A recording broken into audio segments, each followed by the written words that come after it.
Welcome to the Horses and Holy Moments podcast.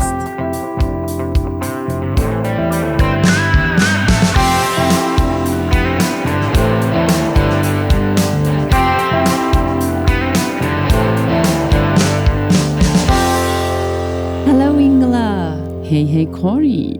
I am so happy we're here together today. Me too. It's going to be so great. We're doing another episode. Everybody, welcome to Horses and Holy Moments. We're so happy that you're listening. And today we wanted to share a story, but I went to England. It's been several years ago, and maybe some of you guys know, but Ingela lived in England, taught in England, and her horses, some of them still there. But she had a mare back then, and I had the opportunity to go see her and her mare. And when I saw her mare, she was just super relaxed, easygoing. She could be ridden bridleless, bareback. It was just beautiful to see. It wasn't always like that. I know she box walked and weaved, and that is part of y'all's story together. So Ingela, would you just share your journey with Hope and how she really did transform into a much more relaxed, sweet partner? Sure, I would love to do that. Well, I was living in England and I was looking for a horse because I really, really wanted to ride across country. So I needed something quite high in the blood. In those days, there were not that many warm bloods competing in eventing. So I wanted to have something that was a thoroughbred cross but had good enough gaits for the dressage part. And therefore, I chose to contact a dealer that I knew that is often going to Ireland. And I was asking him to bring me back a dark bay mare that is 4-year-old, that has gaits that are above average. So that were really my only requirements. That's funny, in those days, I didn't go, with them to look at 10 or 20 horses. I just told them what I would like, anywhere between like 16 and 16.2, not massively tall. And they brought me a horse back. It was an Irish sports horse. She was 3/4 or 7/8 thoroughbred. And from the moment I went to see her, they told me that she was a real madam. And I'm like, what does that mean, a real madam? Okay, so they said that she was difficult to handle. And that she has been started and I could have a little ride on her. So all I remember is going to her, she was tied up and she was weaving from one leg to another, swinging her neck back and forth. They tacked her up. They told me they can't pick up her feet. She's just pulling and she's challenging. So I remember just kind of getting on and riding her up the little lane, and she was super nervous, and I just did a little walk and trot, and that was it. I liked her. I thought she was nice and I bought her. Wow. Those were the days, Corrie. I would never advise any of my clients or students to do that. Oh my goodness. Now, but that's also a long time ago, because my horse Hope, who was my top horse, my really first big love, she lived to very close to her 30th birthday. Wow. And we had to put her down. But she had a long, long, healthy life. Well, there's many stories about her, but she had a great life and she gave me a lot. I did my whole natural horsemanship journey with her.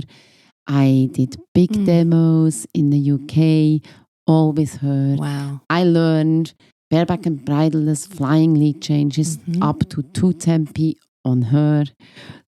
And jumping. So it has been amazing to have her. I feel so blessed. That is amazing. So back to what happened first. Okay. I don't remember everything because literally it's 30 years ago. But what I do remember, I used to live on a farm and we had 300 ewes, so female sheep, and once a year we would lamb them. So each of them had like usually 2 lambs.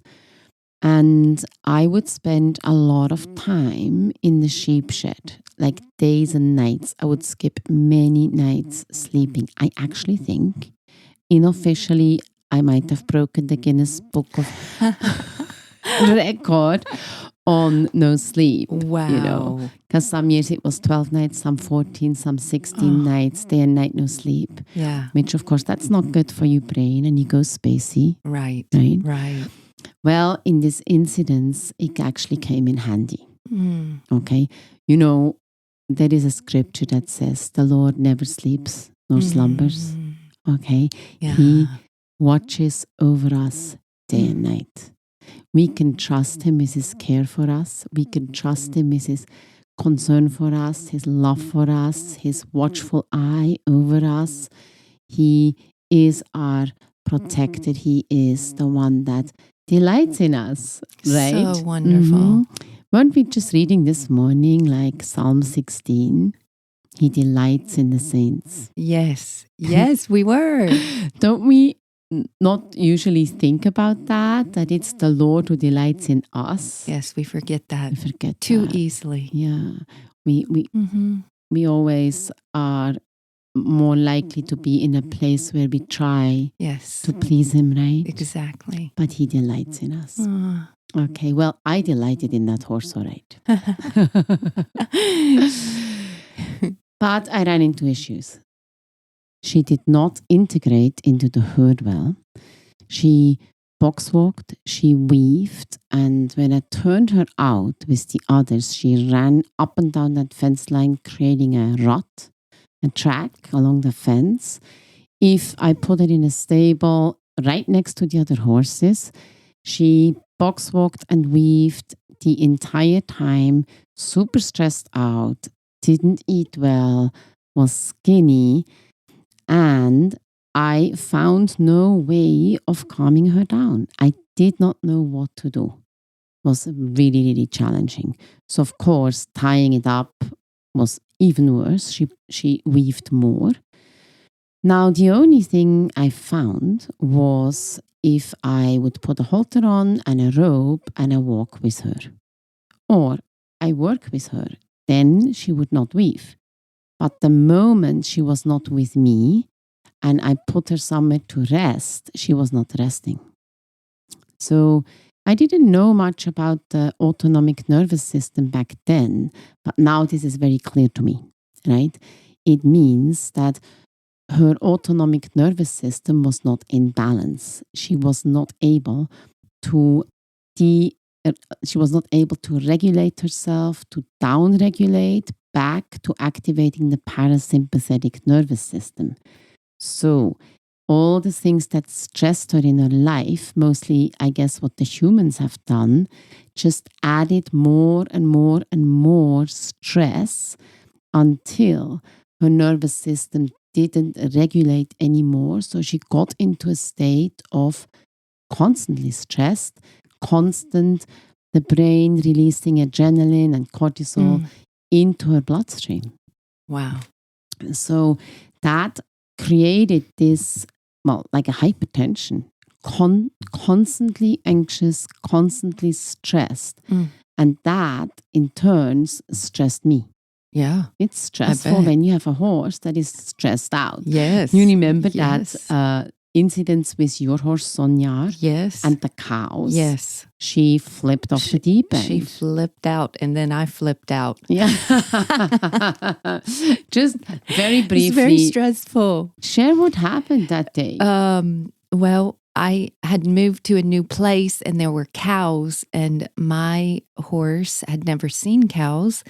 So I thought it would go quite well.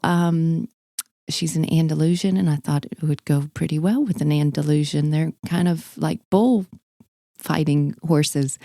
But when she first saw the cows, she flipped out, like we said. I think she would have flipped over backwards, but she went crazy. I mean, like I couldn't handle her crazy.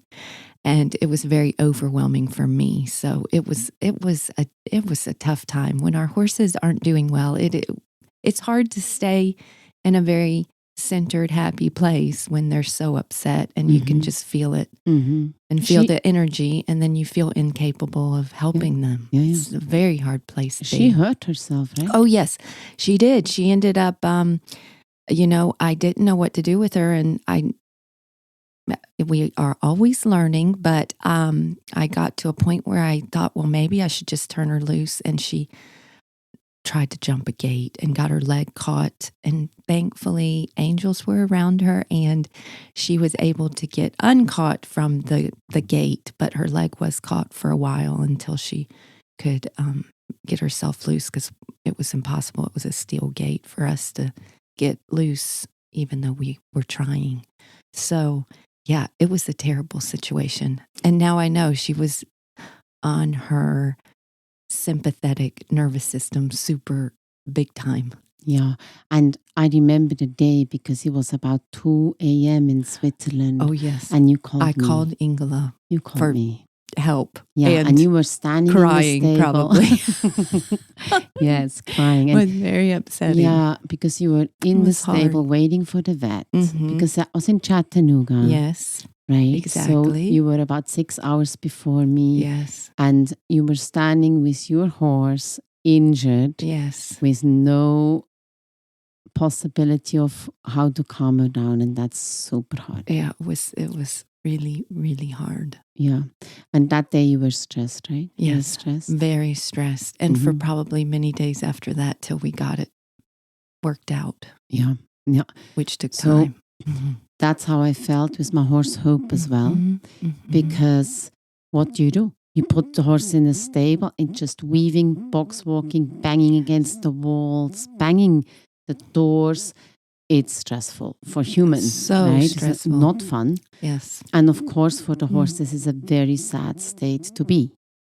Now, nowadays, I know a lot more about how to downregulate the horse, how to activate the parasympathetic again after the horse is in that state, and how to use social engagement and help the horse self-regulate. And even though they will need help in the beginning, eventually they'll learn how to do that again.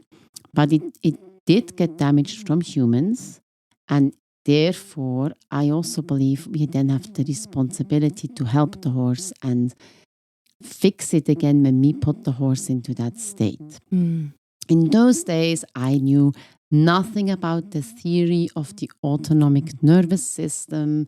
I didn't know anything about the brain chemistry of the horse, or how they function, or how we involve the autonomic nervous system for training, or for helping the horse learn, or for calming the horse down.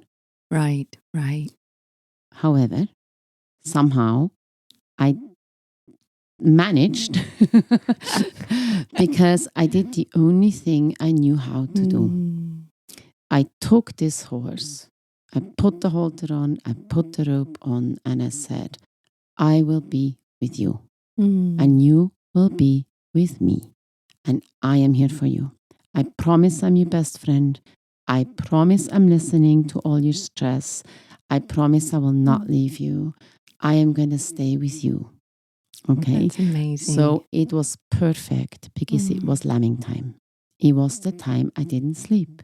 Okay. So, but I was working. Working looked like I had to go down to a big field, about 80 acres, with my sheepdog, and always select the next 50 ewes that were going to give birth, because that was about the space I had in the shed. Then I would bring them up. I would do it by running them through a chute and feeling their udder and the full udders. I knew these were the next ones to be ready to give birth. So I brought those ewes up. I put them in the middle of a shed, a big shed with a roof that was open on both sides, and it was filled with straw. And either side I had 2 alleyways with little stables just one stable per sheep and 2 lambs. And he had buckets at the front and a little rack for the hay. And I could walk up and down those alleys and feed all of them because they would get nuts for the milk production, etc. And they would stay there a couple of weeks before I would turn them out in the field with their lambs. So, lambing or assisting the sheep to give birth, I did in a big shed. It was all one shed, but I did that in the middle part. So I took Hope with me wherever I went. So if I would go down to the field to get the sheep, I just brought her along. Then I brought her back up, and then I had her with me 24 hours. She was in the sheep shed with me. I walked from sheep to sheep to sheep to sheep, from bucket to bucket, from stable to stable. Because morning and evening I had to feed them. It took about 4 hours to feed everybody, to straw every little pen down, because there were like, I think, 50 pens in each row, so 100 in total. And then I had to bottle feed the lambs that didn't have mother, and I had some in a mothering crate. That means that the head of the ewe gets locked in, and these are for ewes that don't accept their own babies because maybe the baby was stolen and then later rejected from that mother. So there was a lot going on. Wow. So it was interesting. It wasn't like standing still. Right. Okay, there were sheep walking. Yeah. There were sheep giving birth. There was us going to get hay and straw and sheep nuts and water. I just took her along. I love that. We walked together 24 hours. Okay. So in the beginning, she was walking what I would call quite fast. And if I had to stop, she was anxious. Okay. Dancing on the spot, going sideways. The head was high. The eye was open. You could see the white in the eye, constantly looking around.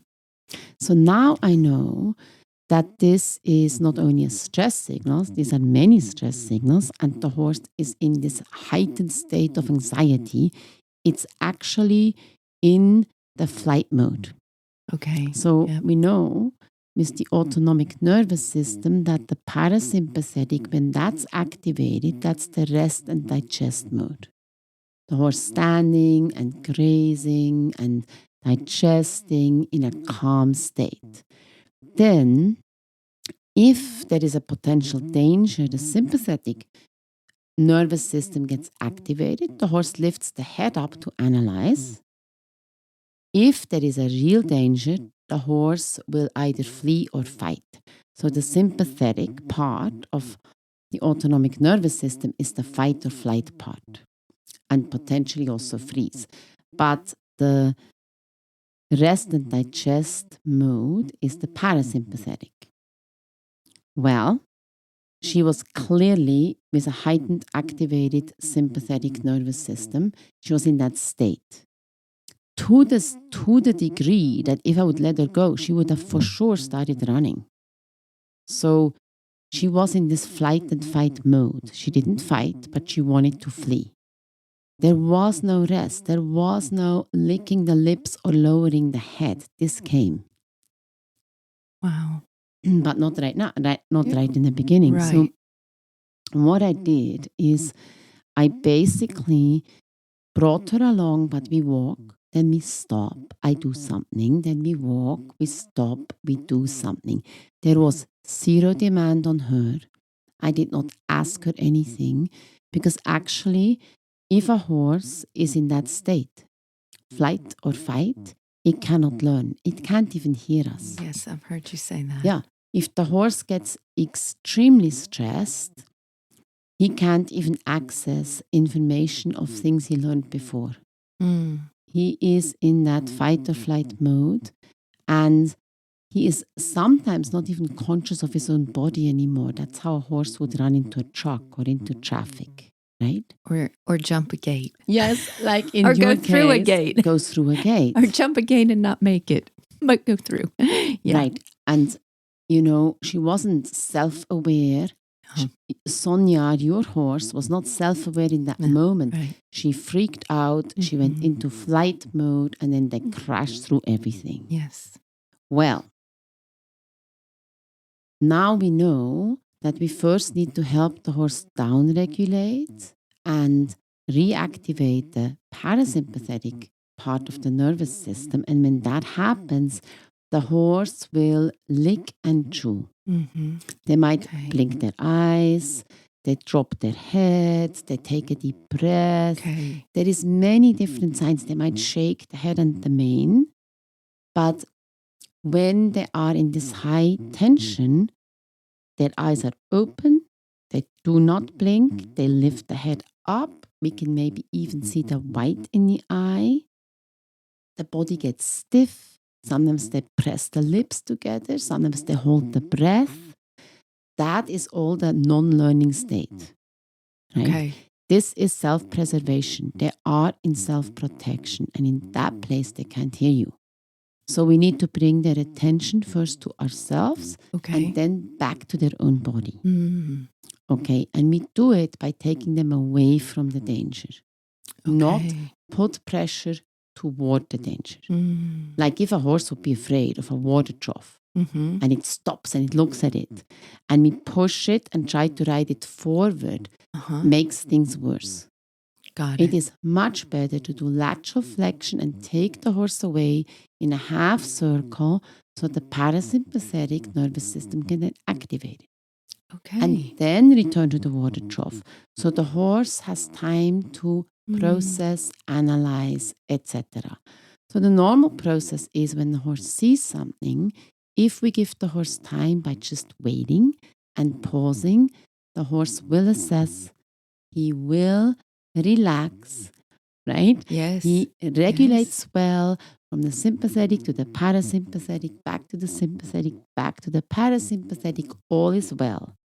Unless in the moment of them getting the sympathetic nervous system activated, we push. If we Okay. push or put pressure or force them, well, now we increase that because they can't think. They have no Right. time. So everybody would do much better on their horse training in every area of the horse's life and training phases if we just wait. If we just take a little time Mm-hmm. and wait. Let him process the information. And when we see that lick and chew, we can continue. Wow. Okay. So I didn't know very much about that. I knew Mhm. about the licking and chewing, Mm-hmm. that the horse is processing his so-called thinking. Great. But I didn't try to train my horse. Right. I just tried to be there for her so she's not alone. I love that so Okay, much. Because Yes. I knew leaving her alone, it's not working and she's not Right. calming down, she's getting worse. Hence, I took her with me. Mm-hmm. And now I'm understanding more how this happened. Then I didn't know, but it worked. Why? I walk from A to B. I stop to take care of a sheep. She is looking around. Well, now I'm not keep going forward. I take a left to go to another sheep 5 meters. I stop there. Then I maybe go 20 meters to the other side of the shed, stop and do something. Then I come all the way back to the water trough. You see, it was advance, retreat, left, right, forward, stop, here. And we did nothing. Nothing was demanded of her. She was just with me. And that activates the parasympathetic again because it's the social engagement, right? Yes. And of course, if she would look somewhere, I will look. I'm like, what's there? Especially at night. I'm like, oh, who's there? What's going on? So that helps the horse. Yeah. I didn't know why, but it worked. She started to calm down more and more and more. And pretty soon, I can't remember how many days, but a few days and nights later, that horse was relaxed. To the degree I could just turn her loose. I turned her loose in the sheep shed and she's just sleeping in the corner. Wow. She's standing there, one hind leg relaxed, head low. So as long as I had her cool. with me and the sheep, I think I even got to the place I could leave her there, go to the house, have a shower, get some food, come back. She was relaxed.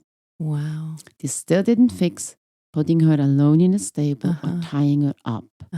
That got fixed later over more relationship with me, more practice. But I just think it was an excellent experience for me to see that, even if I didn't know the theory behind it.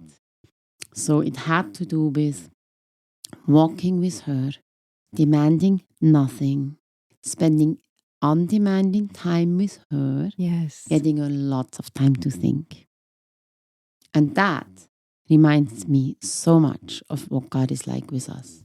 You know, exactly. He walks with us. Mhm. He never leaves us. He never forsakes us. He is there 24/7 if we're aware of Him or not, demanding absolutely nothing, asking absolutely nothing, Mhm. just wanting to love on us, fill us, feed us, be there.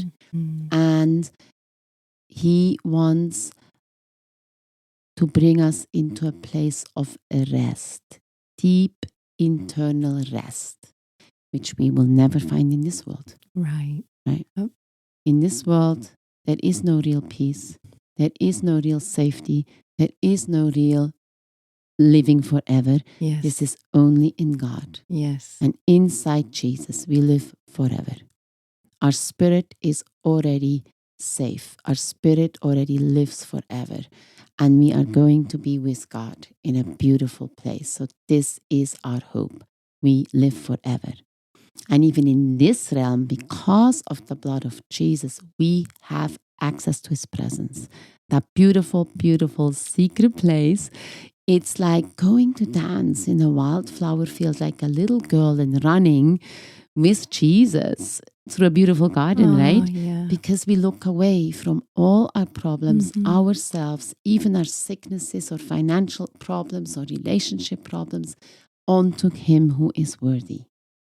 And in that place of adoring Him and worshiping Him, looking away from the world, our responsibilities, our own self, we get caught up in His glory, Mm. in His presence, in His Mhm. beauty.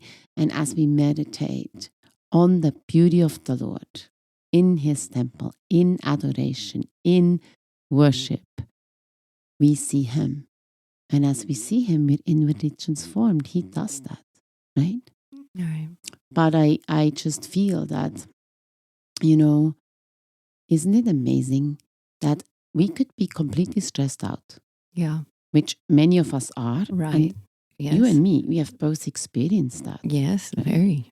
Yes. I mean, many times. Yeah, even with that little incident with Sonia, Yes. your horse, you were stressed out. So stressed out. I was stressed out with my horse Hope. Mhm. And then we have much more severe things And then to be stressed out. just life. Sicknesses Yes. and Life things. Forget the financial horse. pressures. Life. life. Difficulties. Mhm. Yes. Mhm. And things that constantly stress us Yeah. and push us Mhm. from this life. We can't get away from it except in His presence. It's the great Yeah. escape. We can escape into His presence and enjoy Him. Mm. Just like God enjoys us, we can go and enjoy His presence, be guided by His voice, soak up His love, His peace, and His joy, and just how much He loves us and allow Him to love us, knowing He delights in us, knowing He wants to fill us, knowing He wants to nurture us, knowing He holds us like I would hold the little lambs. He holds us in His arms Oh, great. and walks So with great. us. Yeah. So, I think it's amazing because even though we know we can get into the secret place Yeah. and in a place of adoration where we have Mhm. our eyes fixed on Him, we don't see anything else. We just see Him. Mhm. He is magnified and all the other things grow strangely dim, Yes. right? It's an escape in a way from Yes. the reality of this natural life, Yes. but it's actually the real life, Yeah. right? Right. Right. But then when we kind of come back here and we temporarily forget about Him because we get stressed out, Right. or we forget to be aware of His beautiful presence, Mhm. well, He never leaves us. We can go back. He never forsakes us, right? Yes. So in is it Deuteronomy 31:8? It says, "It is the Lord who goes before you. He will be with you. He will not leave you or forsake you. Do not fear or be discouraged." Wow. Yes, I love that. And another one we were talking about was Joshua 1:9, which says, "Have I not commanded you, be strong and courageous. Do not be afraid. And do not be dismayed, for the Lord your God is with you wherever you go." Wherever we go, Corrie, wherever we So go, great. even when we're stressed, the Lord is with us. Yes. Even when we encounter challenges and difficulties, He is with us. Just like hope. I mean, like it's so hope. cool to see the parallel. And you can relate to how Yes. she was feeling. I mean, I can't imagine how she felt, but you were like Jesus to her, and gave her hope that she could, being with her, walking with her, being there for her, and she calmed down. Yeah. And I believe when we become aware how much God walks with us, that He will never leave us nor forsake us, no matter what we go through, no matter what we encounter, no matter what happens, we also calm down. Wow. We're calming down. Oh, great. Right? You can trust Him. Yeah. He's got us. Yes. So good, Ingela. Thank you for sharing that beautiful story. I just have the image of you in that sheep shed with hope. And it's just a great reminder of the heart of God who loves us. And we thank you all for joining us. We can't wait till next time. Yes, thank you for listening. Listeners, to all of you out there today, we bless you. We bless you to get to know Jesus. We bless you to feel His beautiful presence. And may you just know that He will never leave you nor forsake you. We're looking forward to you listening again. Also, if any of you have any questions, any subjects you would like us to cover, please write in so we can look at them. Super. Yes. Thank you. Thank you. See you next time. See you next time. Thank you for listening to the Horses and Holy Moments podcast. Stay tuned for the next episode.